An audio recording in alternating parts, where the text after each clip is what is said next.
hello, Bill, and welcome to You, Me, and the Family Tree. I'm very, very excited to have you. It's first time, and I'm very grateful you said yes.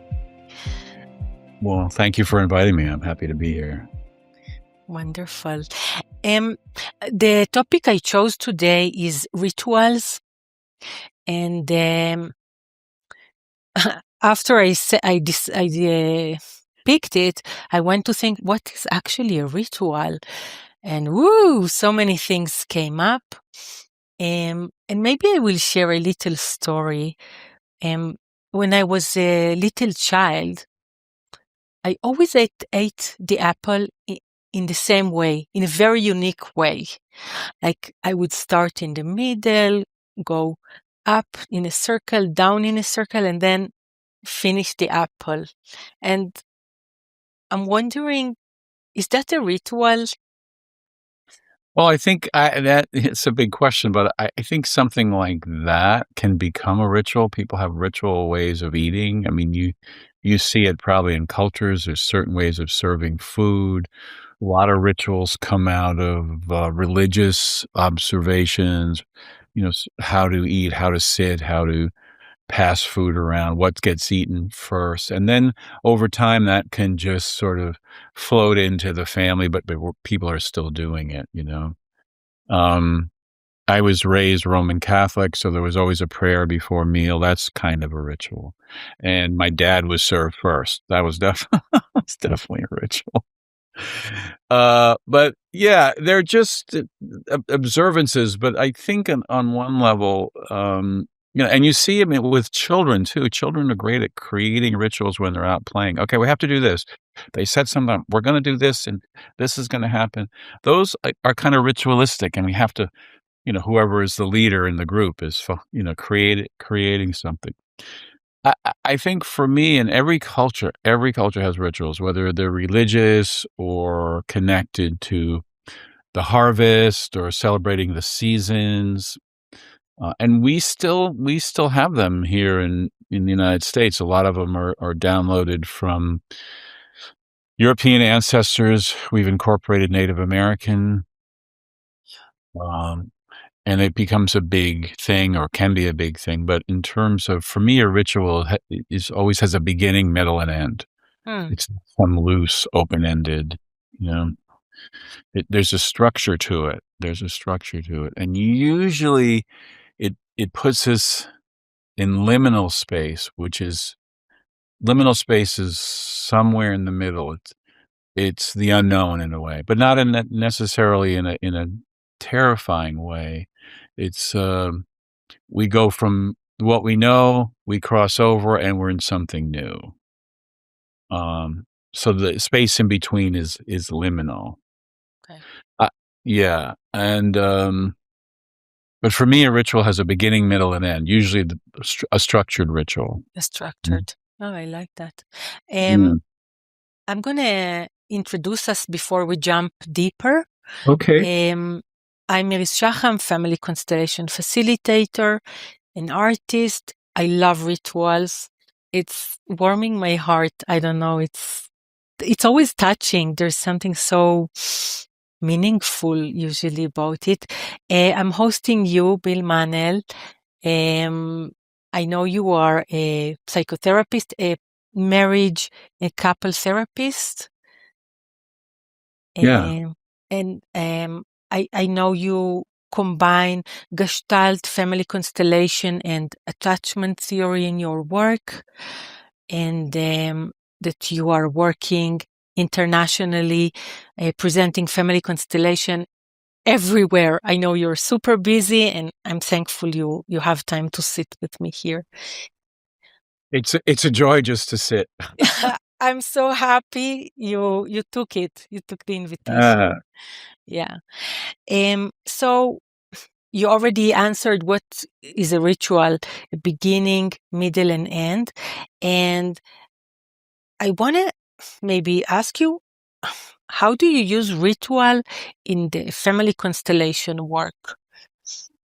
Well, I was always attracted to ritual, but to be quite honest, you're sitting in a group, and I would see other facilitators, they would do a meditation, they would do a round, and that's a form of ritual, right? It brings the group in, everybody's coming in from their home or driving on the highway, and we're all so I was really that really helped me just as a participant, and it actually still helps me as a facilitator. They say, "God, you do all these rituals to open a group." I said, "It's really for me, it's not for everybody." Yeah. But it's the idea when you're opening a group, it's a ritual. People do a round, people do a meditation, then maybe there's a question floating or there's some sort of movement. Um, and that's what I would call an opening ritual. And on a physical level, it starts to settle us, starts to bring us into the room, calm our bodies down so we can get into the chairs. And then I said, well, what else is available? What else is could come up? There's closing rituals too. You do another round and you close the circle. Those have become very important to me. But I, I think over time, because I do a lot of work with trauma, especially trauma in early childhood, I got very interested in rituals, and I learned a lot from Francesca Mason Boring, who's an indigenous woman and has adapted rituals from her culture into the field, especially when there's been trauma. Rituals have an effect that really take care, from my perspective, really take care of the client. Especially if there's a lot of trauma, I usually offer the client a ritual, and I've developed rituals over the years that can really serve the client's inner strength, inner wisdom, maybe things he or she has forgotten, that their integrity, their fierceness, um, and some of them I've learned that were not part of constellation work, and I would ask the question, how do I turn this into something like a constellation to work in the field? And so they're kind of in the background now, Iris. I don't I see, "Oh, okay, I got something to offer you." I don't think about it anymore until it comes up, until I see it, until I hear it. Right. And do you have like an example of, I don't know, when you combine the ritual, a Ye client comes and Yeah. Well, the biggest ritual I learned and I actually participated in this for my own learning and stuff, is the one Bert, I think, developed, and then somebody else worked on it too, is the IROM, the interrupted reaching out movement. Ursula Franke actually took it and developed it, and I would call it the completing the interrupted movement, because if there's been an interruption in the usually the connection between the child and the mother. The child's born, but the mother's ill, has to spend, 3 months in the hospital, or God forbid the mother dies or the mother leaves. There's an interruption. No, there's a reaching out and it's not met, right? It's not connected. So he developed that ritual. That's in the lexicon of family constellations. That shows up. I usually offer that, and it's very, very powerful. It shows up, somebody's giving you information. Yeah, my mother died when I was 6. Oh, you can kind of feel it. Oh, so there's an interrupted movement to the mother. So that comes up. Uh, but then I took it even further. I mean, even though that event could be traumatic, I took it even further and said, okay, sometimes as children, we're neglected, we have horrible childhoods, or we have to give up a part of ourselves in order to fit in order to get food, clothing, shelter, and love. We have to maybe cut off parts of ourselves just so we can get what we need. And then we create a story around that. So I've developed rituals. The one I call coming home. Comes up a lot. Um, it's the idea of, would you be willing to set up your 6-year-old younger self and go and bring her home? Mm, And it's done in a way that, it's a really long space to walk, and part of the ritual is we bring in resources for you as the adult, and then there's a line in the middle of the room, but then the rest of the journey you have to make by yourself. okay. Yeah, and then you have a representative for your younger self that you left behind. You didn't intend to leave her behind, but she got left behind. Okay. So we Yeah. just for me to understand, there's a representative for you or the No, clients. for you, if you're the client, I no, there's always it's you, not the Okay. representative for you. A representative for your younger self, and then resources. Yeah, I can explain it from the beginning, middle, and end. So, Yeah, I would love that. yeah, so if it's a coming home ritual, so it's you, there's never a representative for you, and then you find resources. A resource is a person, living or deceased, a place, the mountains, the beach, nature, or a thing, your yoga practice, your dancing, your meditation, your spiritual beliefs, and then you set up representatives that surround you so you can feel strength and grounded. Mhm. And then you select a representative for your younger self, and she gets placed on the far side of the room. And there's usually a scarf or something in the middle. And the invitation to you is you take in what you need from the representatives and you walk to the line. You can take them all to the line or just one to the line, but then you have to cross over and make the rest of the journey on your own. Mm. So the resources stay behind the scarf. Yeah, you can turn and look at them and still get, you know, have them look at you, but you have to make the journey on your own. It's kind of what Joseph Campbell, the myth, he used to write a lot about myth. He calls it the hero's journey. That this is part of the inner wisdom and the inner strength. This is about you deep deep dive, taking a deep dive into your own inner strength. And only you as the adult now can bring your inner child, bring the wounded self back home. Right. And what if the client cannot cross the scarf? And we stop. Yeah, we stop. And I always remind the client that I take my cue from their body. I don't necessarily take my cue from the no. I don't want to do it. Okay, that's not a real no. Uh-huh. Or I'm too scared. Hmm. You'll feel it. They'll say, I can't. I say, okay. Well, if it's a 3-day or 4-day seminar, we have time. We could come back to it. And please know that the steps you took are very important and probably more important than you ever realized, the steps you did take. That's Yeah. beautiful. Yeah. Yeah. And, the fear is usually based on, I'll fall apart again. I'll touch the trauma, you know, or they're falling deeper into their own inner child, and they're thinking, it's not going to work. It's not going to work. All that stuff. Yeah. I really invite a client to get out of their headspace and just feel it in their body. Oh, yeah. I love it because the body usually have one answer. Yeah. Yeah. The body will feel it. The body will feel it, and the fear in the body will go to the head. I don't want to do it. I don't want to do it. But the body's not necessarily saying no. They're just in touch with something. Yeah. Yeah. That's very beautiful. Um, It's a powerful ritual, and I I usually I offer rituals when there's a lot of trauma. I usually don't do a traditional constellation if there's been a lot of trauma, unless the person has been in therapy, they have a good support, and they just want to check into one thing. I want to look at this now, perhaps. But if there's been a lot of trauma, rituals, what I like, you're inside like on a highway, you have a guardrail, right? You have you know, so you can't go outside of it. It may be curvy and stuff, but there's a structure to it, beginning, middle, and end. And from my point of view, you as the client are always in charge, not me. I like it. I really thought a lot about ritual, and I thought it really brings order and meaning and connection. And it's very similar to what the constellation word brings: order, connection, Mhm. meaning.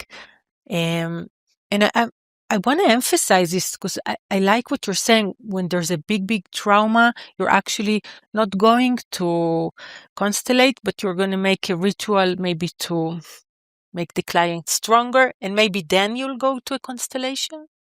Maybe no. That's interesting. It depends. Usually, I, for one, unless it's a big cultural constellation, if I'm working with someone and they've been sexually molested or there's a sexual trauma, I never set up the perpetrator. Never. I'm interested, and people can disagree, unless the client has been in a lot of therapy, they're really grounded. She and I get that sense, maybe. But as I've progressed in this work, I usually don't set up the perpetrator. What I'm interested in is, how did the client get from the 6-year-old who was molested, how did she get here? How did what's her inner strength? So, and I'm more curious about that. I worked with one woman and I said, "How did you get here?" And she said, "My husband brought me." And I said, "No, I don't mean to the workshop." And it was a funny thing. And then and she forgot. I said, this woman she had 2 master's degrees, brilliant woman. And I'm thinking, okay, how did you do that? How? Sometimes we forget because you did it. Yes, you might have had support along the way. Maybe you had therapy along the way. And so what I'm gonna offer you is something just to enhance that, to let you see that this is already present for you. Um, Wonderful. and that's what I like about rituals, especially when there's a lot of trauma.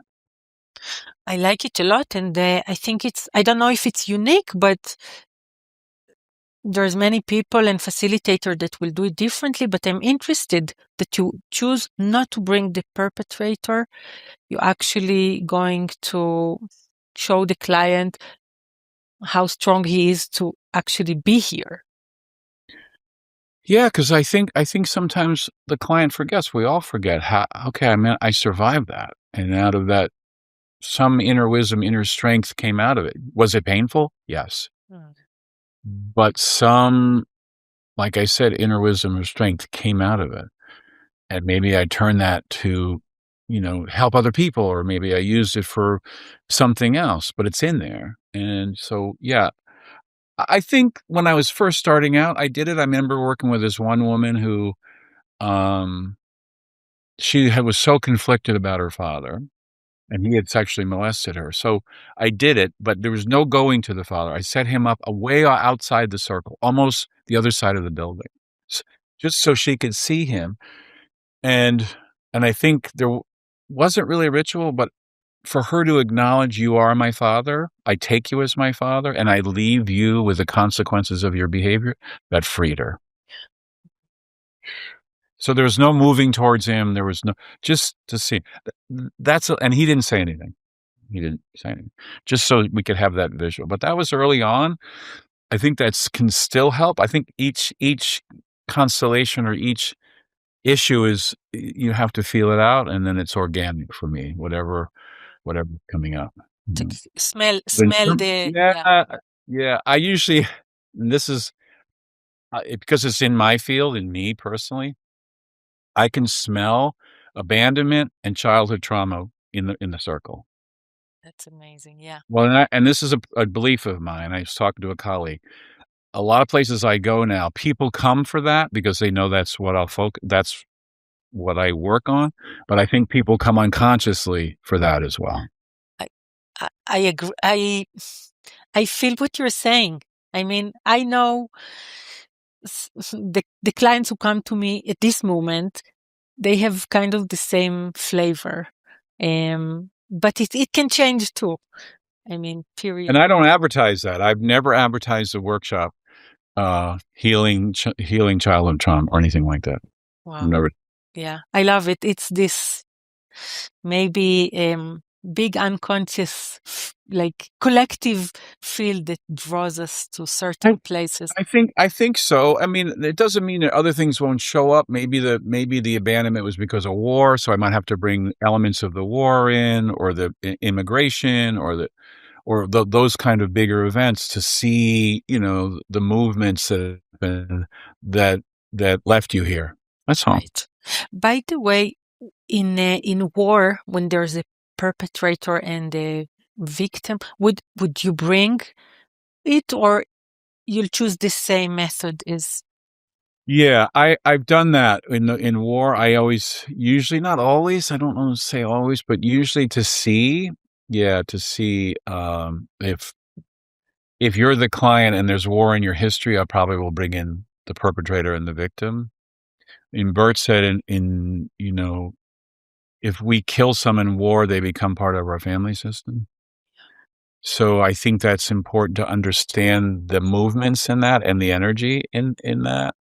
Um, and I also think there's great healing in that. So if you're in war and you're really struggling, I haven't done this, but I might bring in the people you fought or the people you killed. Here's some of the people you killed.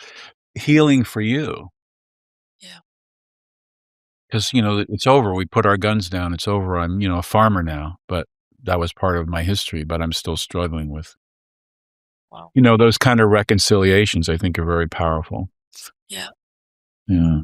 Is there a ritual that you would use in war cases that is coming up for you, or How do you mean? Yeah. so let's say I'm a soldier and I have I don't know how to say it in English, but a shock, like Yeah. shock. Trauma.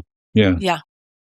Mhm. So is there a specific ritual you would use?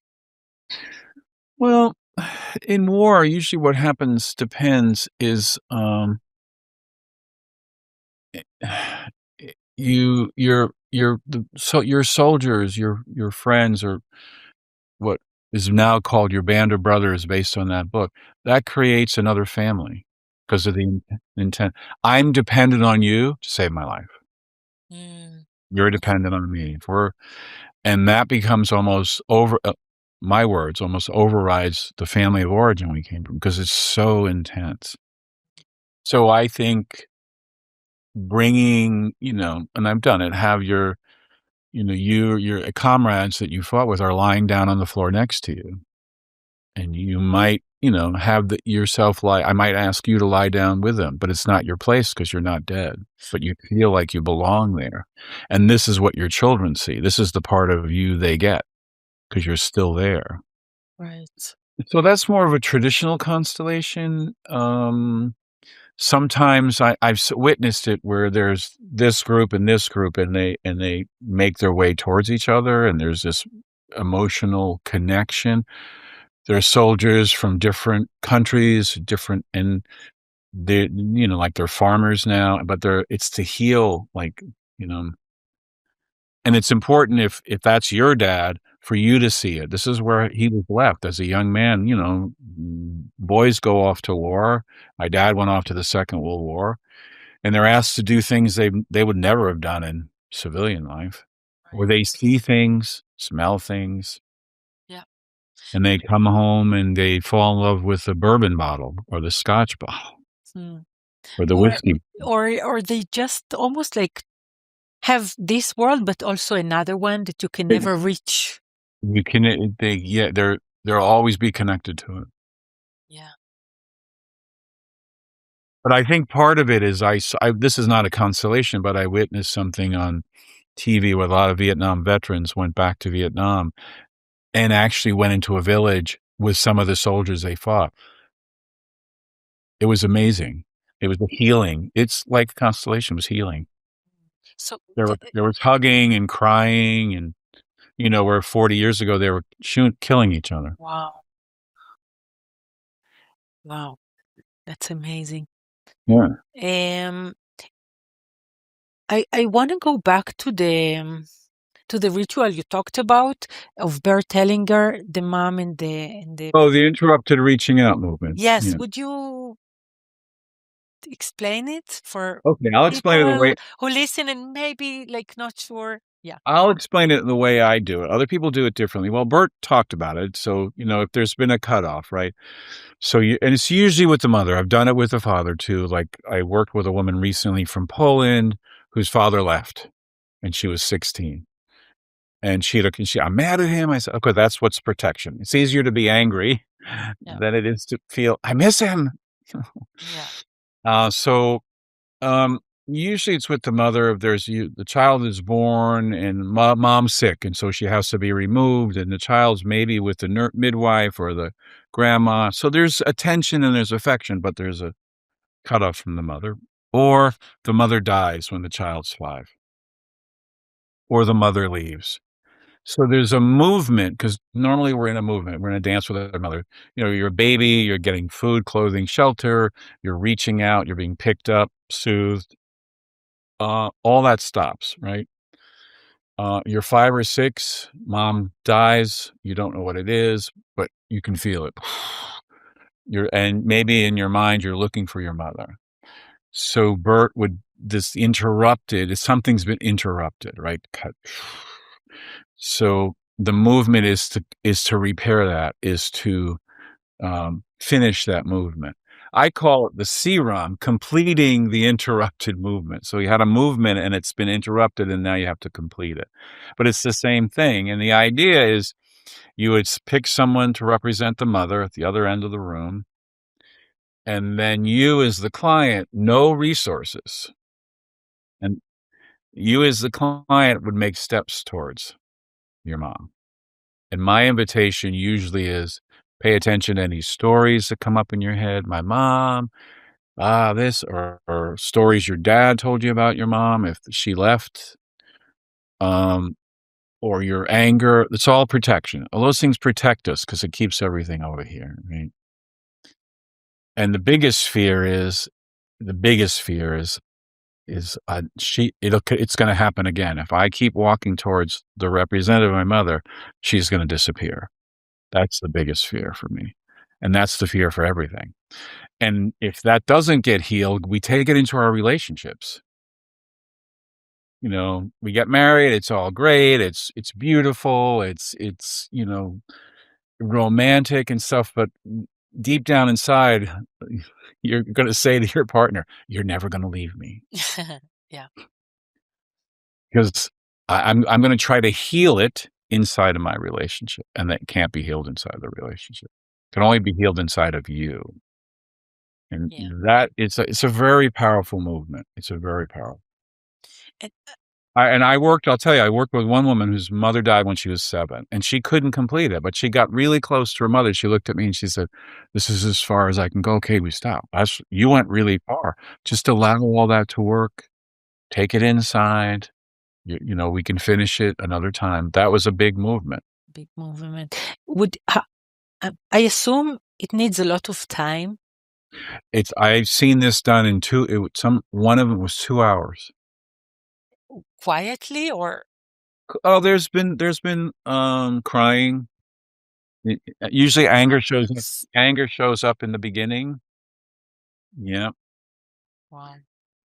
Uh, y yeah, and I think the allowing of the time, that's the longest. Not that it should be short. I don't allow somebody to run to the mother because it doesn't get completed. It's not something doesn't happen. Um the allowing of the time allows you to go through the whole emotional roller coaster of the fear of, "Oh my god, it's gonna happen again. Can't do this." It's all up here. Your body is feeling the tension. Then what I notice, your body starts to soften and your body starts to open, and then your body almost collapses, but in a good way, like, especially when you get close to your mom. Wow. Yeah. And it's been done one-on-one in groups or just one on I've done it, like, here. If I was working with you, I'd look at your room and, you set a plant up or something, for your mom. Yes, definitely in groups. Mm.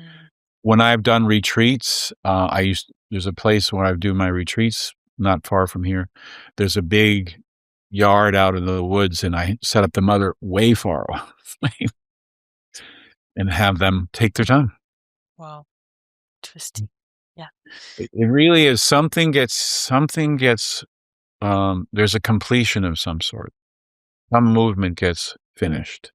Yeah.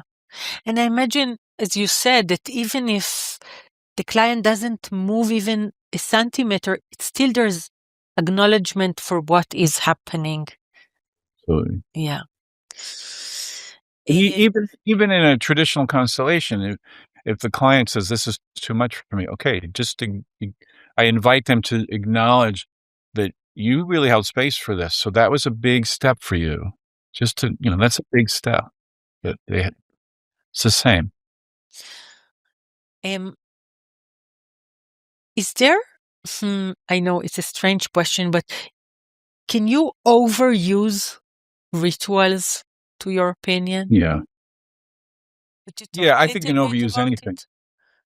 Yeah, I think you can overuse anything. I mean, I've got caught in that trap where maybe I'll overuse some of the healing sentences or things like that that come out of Bert's work. I think, well,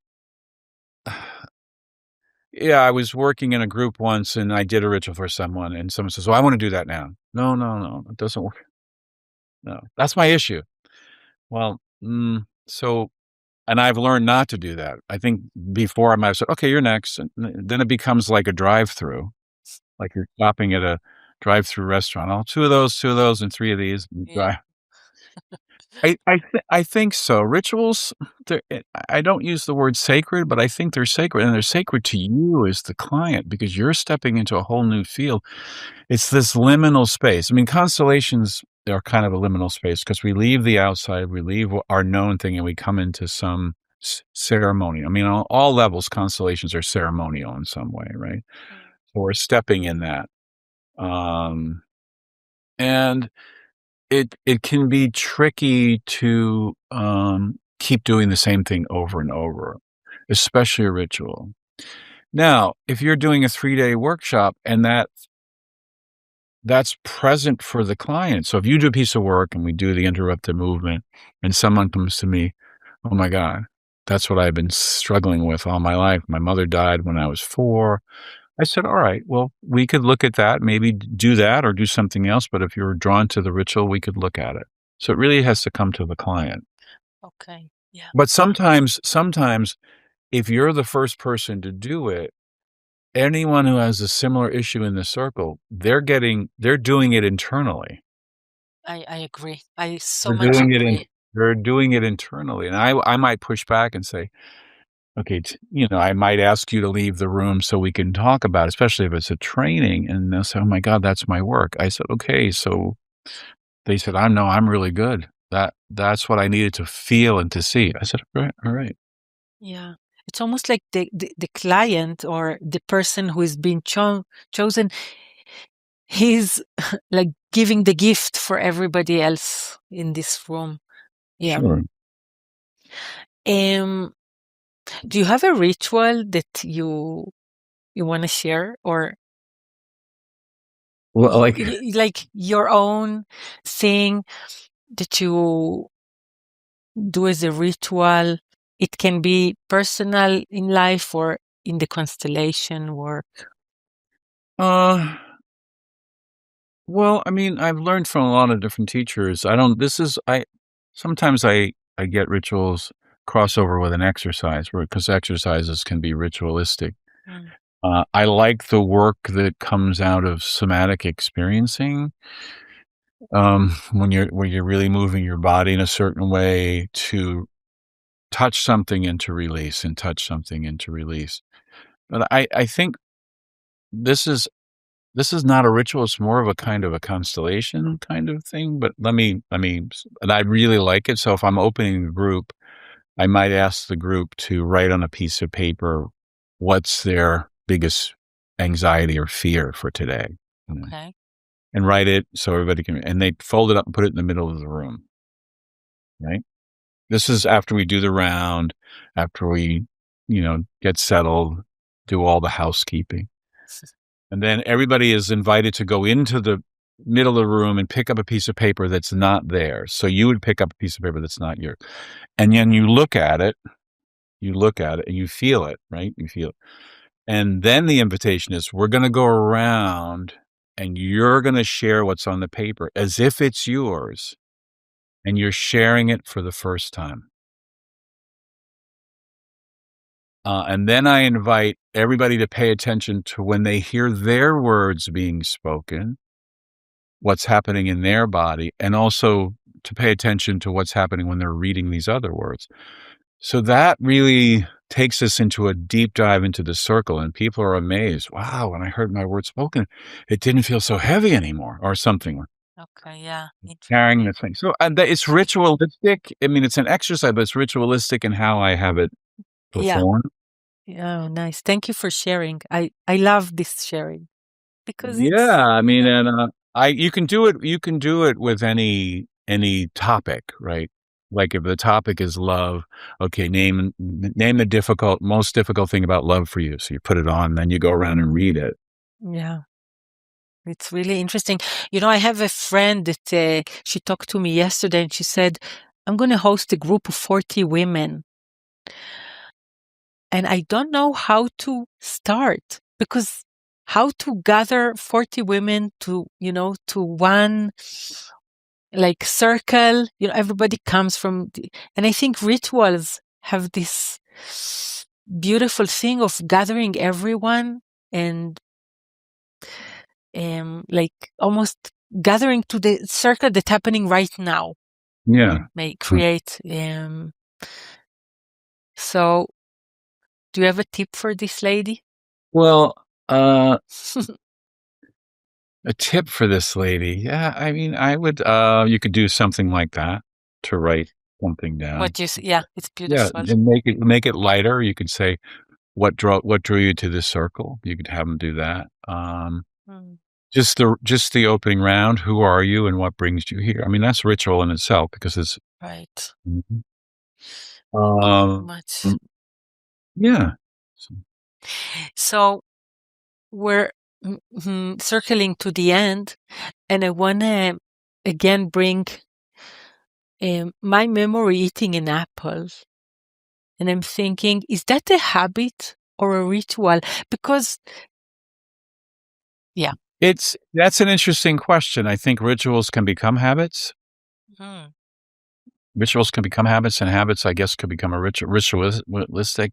Habits can be born out of some sort of psychological, you know, thing. I don't know, I'm trying to think of something we would do as a child. Um, there's a great book of I can't remember the author, The Boy Who Couldn't Stop Washing. He okay. that it usually comes out of some sort of psychological fear. Um, if dad came home on time and I'm little, right, and dad was late and something was wrong and mom was nervous, and I opened the window and I said, "Please God, bring dad home." And then that starts to become a thing. Every time I get nervous, I open the window. So that's ritualistic. I go to the window, I open, or people light a candle if someone's lost. It's ri Right. and sometimes it comes out of just tradition, it just passed down, we don't know why we're doing it. Right. Mm. Yeah, So I know what you're saying. It's so beautiful. I mean, yeah. I mean, I'm coming from Judaism, and there's so many yeah, ceremonies and rituals. incredible. Insane, Yeah, incredible. yeah. Sure. And I notice it really brings connection and safety. Like it's an order again. Well, there's some order, but it's like praying. Praying can be a ritual, or it could just be, I'm gonna go light a candle just because I'm feeling so you go to your synagogue or church, or you light a candle, or you go for a walk, or you go out to the sea and you talk to the ocean, to the waves, or those can be, and you do that when you're lonely, or you do that when you're afraid, but the actual the actual thing that heals you is the walking to the sea. I'm not minimizing the prayer, but I'm afraid, but I walk to the sea, something, yeah. Oh, that's funny. That's a twist that I didn't think about. The walk to the sea. Uh, Yeah, I mean, and I think that they're so in our culture, like Judaism or other religions, they're so in there, and sometimes all these different rituals have been with us forever. Sometimes they just get incorporated, you know? yeah, yeah, yeah, definitely. But I do invite people to look at their daily life and Mm. notice how many habits or ritual they have there. And Well, a habit can be ritualistic, which means it has a boom, boom, boom. mm, A habit can also be something as like every 2 hours I chew gum. That could be just a habit or, you know, that and maybe the reason we started doing that because we were afraid or it felt better. But it's ritualistic. But a ritual to me is something is much more conscious. I get up, I meditate, I light my candles, then I do my walking. That's ritualistic. Because sometimes if it's a habit, I have to do it. I have to do it. I have to do it. I have to do it. Yeah. Do you have, like, I know for myself, I have ritual before I will have a client or a group. I would, feel my ancestor. I would light a candle. I have a whole thing, and that's kind of put me in the right place, at least for myself. Do you have anything that you Yes. do? Yeah? Yeah. Usually before I go in a group, I bring my parents and their parents, behind each of them. Mm. That's usually been I'm good with my parents, so that there's no agitation. I have them stand behind me, my father's parents behind him, my mother's parents behind her. I should just stay with me. Don't know what's gonna happen today. I tell my father to be quiet because he always wants to talk, so just be quiet. It's very lively. Yeah, my father liked to talk. He liked to know what was going on everywhere, so. Wow. Is he still alive? No, they're gone. They've been dead for 14 years or 12 years, yeah. But I can still hear him. "Who's that? Why are you doing that? Who's that? Why they come?" Oh, that's funny. The chat. And my mother would be doing this, "Shut up, shut up, stop." It sounds like a Jewish parent almost. Well, it's funny, it's interesting, I grew up across the street from the Jewish Center. Mm. Right. And when I was a teenager, we would crash the weddings, because we could just walk into the outside. They had 'em outside. Mm. So funny. We just would walk in, and I try to figure out what's the name of the couple so we can say who we're with. Did you come to eat? I can't what? It was literally across the street from my house. Mm. And we'd see these tents going up, so we knew it was a wedding. Nice. Oh, of course we came to eat. I was 16 or 17. We're going to eat. Oh, so That wasn't a ritual. That was just being a teenager. that was jumping on somebody else's ritual. Yeah. So we're gonna end with this beautiful ritual, the wedding. Yeah. Thank you so much for today. It was my pleasure. Where can people find you? I know you were traveling so much. You came from San Francisco, and where are you going? Well, it's quiet. February's quiet, which is great. So I'm home doing these kind of things. I have a podcast next week with someone who invited me. Where I leave for Kuala Lumpur on March 2nd in Southeast Malaysia. Malaysia. Okay, wow. Malaysia. Sounds fascinating. Yeah, they And can yeah, find me on my website, okay. billmannle.com. Very simple. Wonderful. Thank you so much. Thank you for your time. The thing that I resonate or taking very strongly is beginning, middle, and end.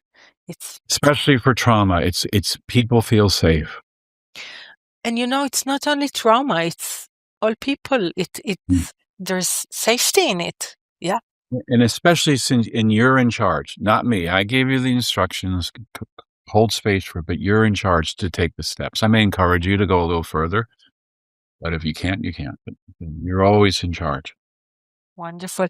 Thank you so much. And I hope to see you in another time again. I would love that. You take care. Thank you for the invitation. Thank you for attending.